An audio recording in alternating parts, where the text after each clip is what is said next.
Boas noites. O Tribunal Superior de Xustiza de Galicia desestimou o recurso de apelación presentado pola defensa de Juan Carlos Pernas contra a sentenza da Audiencia Provincial de Lugo que o condenou a 21 anos e 8 meses de cárcere por matar a súa muller. O Tribunal ratifica que foi un asasinato e que o acusado actuou con alevosía. A Sala do Civil e Penal do Tribunal Superior de Xustiza de Galicia desestimou o recurso de apelación plantexado pola defensa de Juan Carlos Pernas contra a sentenza da Audiencia Provincial que o condenou a 21 anos e 8 meses de cárcere. Lembren que Juan Carlos Pernas, un profesor de química dun instituto da cidade, matou a súa muller no domicilio familiar ubicado no Sagrado Corazón en agosto de 2010. Foi condenado a 18 anos de cárcere polo delito de asasinato, a 2 anos por maltrato no ámbito familiar e 2 penas de 10 meses de reclusión por maltrato de obra e ameazas. Tamén foi condenado a indemnizar a cada un dos seus fillos con 125.000 euros e con 30.000 aos pais da vítima, a que era a súa muller Montserrat Labrada, que morreu polos golpes na cabeza que lle asestou cun machado. A defensa de Juan Carlos Pernas pedía que se reducira a condea de asasinato a homicidio pola ausencia de alevosía á hora de cometer o crime. O Tribunal Superior de Xustiza de Galicia desestimou este recurso. Considera un exceso dialéctico recurrente a afirmar que o xurado popular non explica os elementos incriminatorios nin os razoamentos que o levan a declaralo culpable. A sentenza desestima a pretensión da defensa de que os feitos se consideren homicidio e non asasinato, o que suporía unha rebaixa da condea, e sostén que o acusado claro que obrou alevosamente.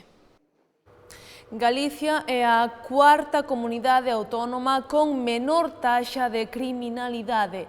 Son datos do balance de criminalidade do 2013 publicados hoxe polo Ministerio do Interior. Hoxe, na súa páxina web, o balance de criminalidade do cuarto trimestre de 2013 e que comprende o global do ano. Del despréndese que Galicia é a cuarta comunidade autónoma con menor taxa de criminalidade, con 29,4 infraccións penais por cada 1.000 habitantes, moi por debaixo da media nacional que se sitúa en 46,1. No 2013 coñeceronse en Galicia un total de 81.237 delitos e faltas, o que supón un descenso da criminalidade na comunidade autónoma do 2,3% con respecto a 2012. Por provincias, esta taxa tamén se sitúa en todos os casos por debaixo da media nacional. Na Coruña é de 28,5, en Ourense é de 28,2 e en Pontevedra do 33,5. Por debaixo de todas estas cifras, sitúase Lugo, que ten a menor taxa de criminalidade de toda Galicia cun 22,2. En termos globais, destacan a baixada da delincuencia violenta que se reduce nun 12,7% e dos roubos con violencia e intimidación que diminuíron nun 14,1%. Ademais, a pesares do aumento de roubos en domicilios, Galicia tamén sigue estando por debaixo da media do conxunto de España, cuya taxa de roubos con forza en vivendas é de 2,73 por cada 1.000 habitantes, mentres que en Galicia é de 1,65. O exsecretario do Concello de Lugo asegura que pactou co alcalde diversos cobros extraoficiais. Hoxe, dende o Concello, a edil Sonia Méndez desmentiu estas informacións. A investigación que se segue no xulgado número 1 de Lugo sobre o silencio administrativo por parte do Concello para favorecer a determinados funcionarios está a sacar ao descuberto o xeito no que o goberno local negociou as retribucións con algún dos seus traballadores, cos que, ao parecer, chegaba a acordar salarios extraoficialmente.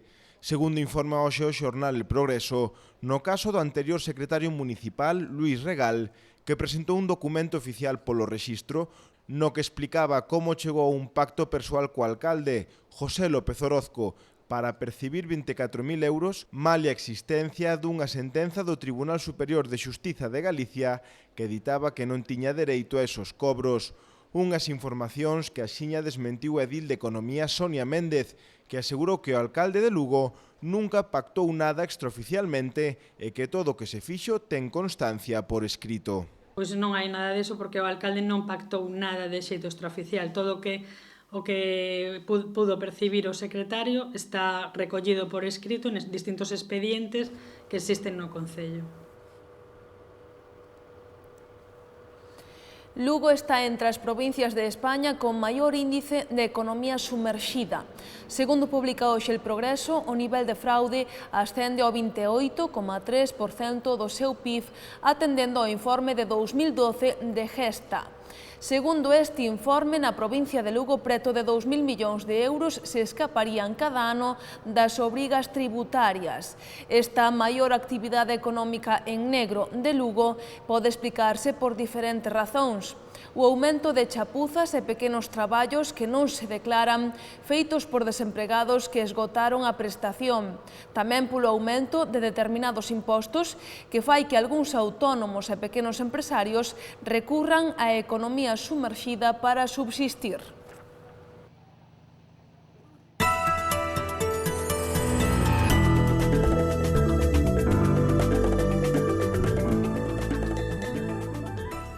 A Comisión de Contas do Concello de Lugo aprobou hoxe que se leve ao vindeiro pleno o proxecto de subvencións nominativas que ascende a máis d'1 millón de euros.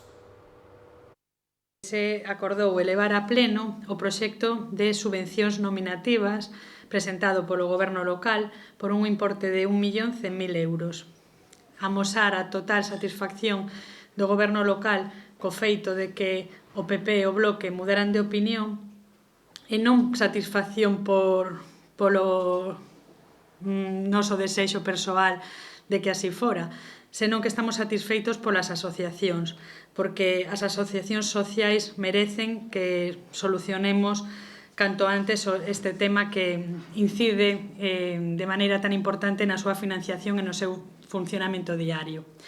Polo tanto, satisfeitos polas asociacións e satisfeitos de que a oposición recoñeza a importancia que ten o tecido social.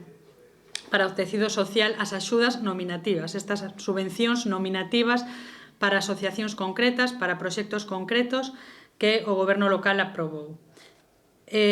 Como xa vos expliquei, son as mesmas que se aprobaron polo Goberno local para os orzamentos que foron rexeitados polo Partido Popular e polo Bloque Nacionalista Galego, e por eso vemos que aquí o Partido Popular, tamén en Lugo, vese obrigado a rectificar, non por mérito noso dos concelleiros do Goberno local, senón por mérito do tecido social da presión exercida para que non se quedaran sin subvencións nominativas este ano 2014.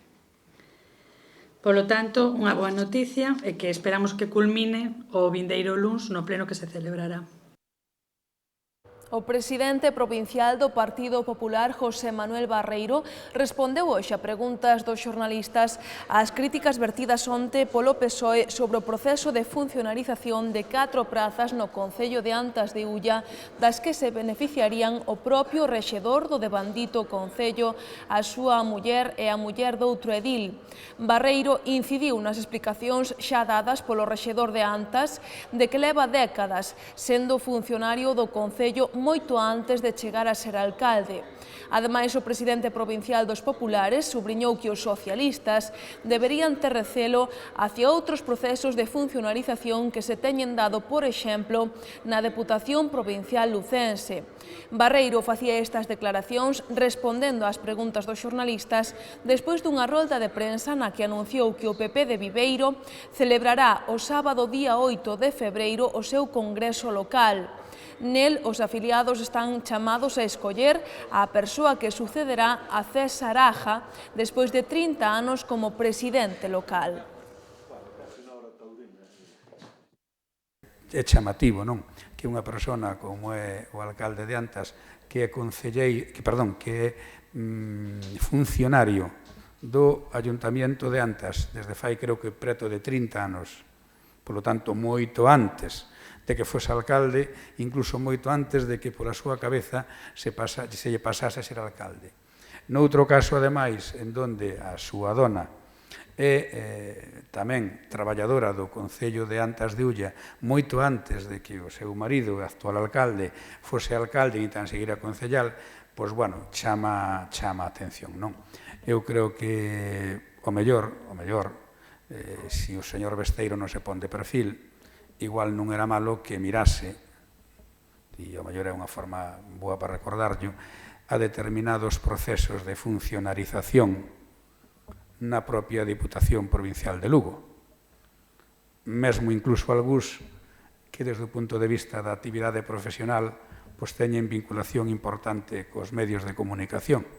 Seguramente iso pode ser máis interesante e máis ilustrativo que o que fai referencia ao Concello de Antas, que volvo a insistir, chama a atención que agora a preocupación sexa que un señor que fai preto de 30 anos, que é funcionario dese Concello, que a súa dona pois leva non sei cantos, pero uns cuantos. En todo caso, moito antes de que el fose alcalde, que se somete ao pleno derivado dunhas exixencias que a nova lei da administración local plantexa, en algúns casos concretos, que é aprobado polo pleno do Concello de Antas. Por certo, sin o voto en contra do Grupo Socialista, de quen fai, digamos, esa demanda, pois non deixa de ser chamativo, se iso obedece a estas cousas ou outras. Pero, bueno, eu, de verdad, gustaríame que ese mismo celo, que me parece oportuno, se aplicase en algúns procesos de funcionarización que temos vivido na Diputación Provincial de Lugo.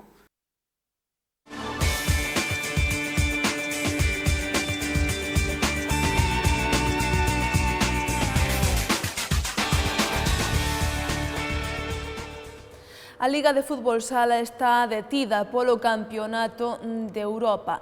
Dende o Azcar aproveitarán para descansar e disputar outras competicións para non perder o ritmo. Estas 2 semanas son bastante duras en cuanto a número de sesiones y un poco la densidad de las mismas, porque vamos a hacer 3 dobles sesiones y más el partido del domingo, o sea, va a ser una semana completita esta, y la semana que viene también vamos a repetir varias dobles sesiones. O sea, el objetivo un poco es que cargar bien los depósitos para llegar bien a final de temporada, tanto a nivel físico como a nivel táctico, y luego aprovechar también que ya tenemos la Copa del Rey en el medio justo al inicio de la competición, y el objetivo es llegar lo mejor posible al final con un colchón de puntos bueno, y a partir de ahí intentar llegar en las otras competiciones lo más lejos posible. Teníamos previsto un poco el día de Galdas, el día de Jaén, que eran unos partidos un poco clave para nosotros, sacarlos adelante, los sacamos. El partido de Peñíscola era uno de los, del inicio de la primera vuelta, pues uno de los, dentro de esas 5 primeras jornadas, que era un calendario complicado, pues ganar ese partido como fuera, pero también sabíamos que tanto con Burela como el Murcia íbamos a llegar prácticamente vacíos de depósitos, y así fue. También se cruzaron también luego el tema de las sanciones, el tema de lesionados, y eso también nos perjudicó, pero yo creo que al final, con los 2 derbis por el medio, Pozo en el medio, y la primera jornada también que tuvimos ese derbi con Santiago, como decía, pues yo creo que esos 4 puntos que sacamos nos vienen bien para encarar ahora el resto de la segunda vuelta. Nos dan un poco las fechas a elegir y decidimos jugarla en el mes de enero, aprovechando el parón, y encima pues ya nos viene bien para colocar partidos ahí, para mantener el ritmo de competición, y una competición encima que el año pasado tenemos buenos recuerdos, e intentar pasar la eliminatoria el domingo y a ver si hemos llegado a semifinales, y a partir de ahí intentar llegar a la final. Más o menos tenemos que hablar con los equipos siempre que pasemos. Por ejemplo, Narón ya está metido en la siguiente eliminatoria, solo que deberíamos saber un poco los enfrentamientos Burela con Ferrol, y nosotros pues que es el enfrentamiento que nos tocaría. Entonces, ahí, a partir de ahí yo creo que nos pondríamos de acuerdo ya para jugar el sábado o domingo que viene, y así ya dejar cerrar esta competición y que no nos intervenga un poco en el calendario liguero luego. Tuvimos un ritmo bueno contra equipos un poco de nuestra liga. Si hacemos un poco los cálculos, con Manacor fue el único partido que perdimos en casa encima, pero luego el resto de los partidos pues los logramos sacar adelante, o por lo menos fuera de casa empatamos los partidos contra el rival directo. Yo creo que eso nos mantuvo con una buena distancia con Colegios Arenas, y vamos a ver si somos capaces. Yo creo que en casa es donde se va a marcar un poco el ritmo de esta segunda vuelta, con Zaragoza, con Jaén, partidos que tenemos que sacar adelante para cumplir el objetivo, y luego dentro de ese objetivo intentar quedar dentro de ese grupillo que estamos, que ahora mismo estamos segundos, que está Peñíscola primero, pues intentar quedar primeros del grupo de abajo. O Ensino recibe mañá o León. Un encontro no que Javi Muñoz agarda que o seu equipo manteña o mesmo nivel defensivo dos últimos encontros. Yo creo que estuvimos a muy buen nivel, ¿no? Yo creo que es un poco pues, la línea que estamos trabajando, de intentar pues, rendir todas a ese nivel del que hablábamos antes. Yo creo que hubo pocas fisuras pues, desde el puesto del 1 que está aquí Laura hasta las pivos. Hubo muy poquitas fisuras. De hecho, en el segundo cuarto tan solo nos meten una canasta y es propiciada por un error pues, prácticamente infantil en un balance defensivo, por un despiste, y si no, no nos hubieran metido ningún punto, ¿no? Yo creo que estuvimos a un gran nivel todas las jugadoras y bueno, y probablemente pues hasta ahora pues sí sea el mejor partido a nivel defensivo. Yo creo que tenemos que seguir en esa línea. Yo creo que si el equipo es capaz de entender que desde la defensa puede crecer y de hecho yo creo que estamos creciendo desde ahí, pues podemos hacer nuestro juego y podemos asegurar el rebote, podemos jugar en transición, en contraataque, que es como más nos gusta y bueno, y a partir de ahí pues todo se nos hace un poco más fácil, evidentemente. En el vestuario se habla, yo el año pasado no estuve aquí y yo creo que pasaron apuros el equipo contra Celta, y en el vestuario sí que salimos con ganas de eso, ¿no? de ganarlas y de defender y que no llegáramos a pasar apuros como pasaron el año pasado.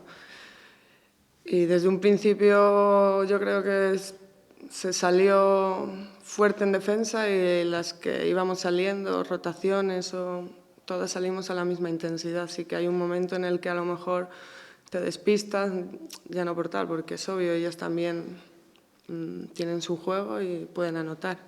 Yo creo que no es el equipo con el que se enfrentaron en la primera jornada, ¿no? Las americanas, la americana justo acaba de llegar a León, era un equipo es un equipo con mucha gente joven y que ya tienen más rotación, ya han jugado más tiempo, han jugado más partidos y vamos, tenemos que tener el mismo respeto que si fuera Ferrol o Cáceres, porque son jugadoras que, como he dicho antes, te pueden dar un susto. Entonces hay que salir siempre con la cabeza mentalizada y en defender y en hacer nuestro juego, que es básicamente ahora en el de correr un poco.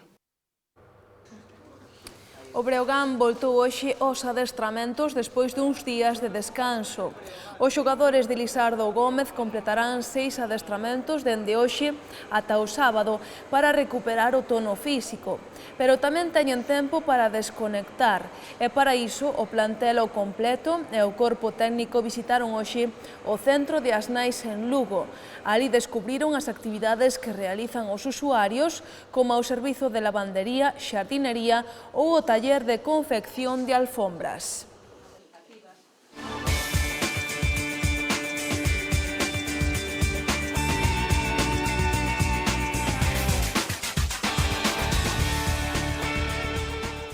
Despedímonos coa marcha pola paz na que participaron hoxe escolares de varios centros educativos. Pero lembren que a información continúa como sempre no xornal El Progreso e no portal do grupo El Progreso galiciae.com. Que teñan moi boa noite. Vémonos mañá.